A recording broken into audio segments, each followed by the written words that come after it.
Black consumers have been regularly overlooked by companies that don't see us as a priority demographic.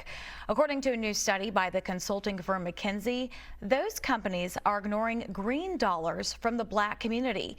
BNC's Brittany Jones talked to Shelley Stewart III. He's a partner at McKinsey Company.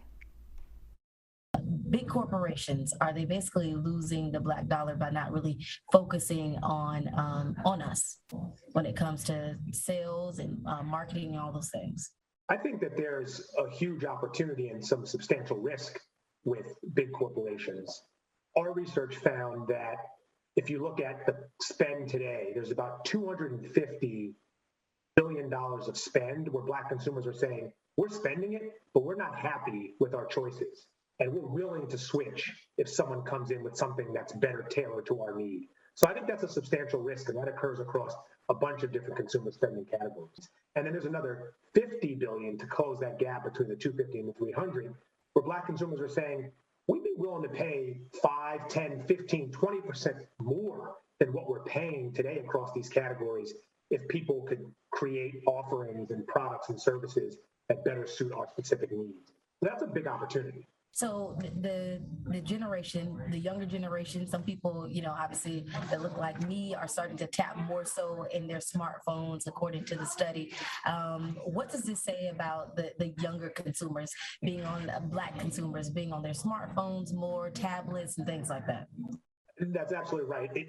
As an overall fact,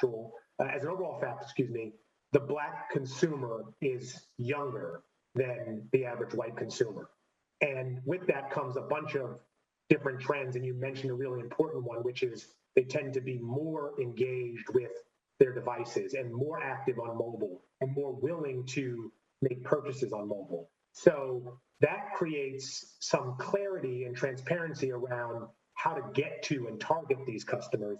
And so if you're going to win with the Black consumer, you have to be thinking about either digital first, native digital, or at least, starting to transform the way you go to market to get to these customers, knowing that they are using tablets and phones at a much higher rate and for more things than other consumers. Shelley, can you touch on this a bit? It seems like a rather small number, 5.7% of marketing managers are Black. It seems pretty small. Talk about that. I think you're getting a little bit to some of the core of the opportunity. So if you think about Black Americans as being 13 to 14% of the overall population, and then you start to look at the representation in various roles, in this case, marketing, you see a significant underrepresentation. And what that means is you don't have sufficient numbers of people with the lived experience of the consumers you're trying to target.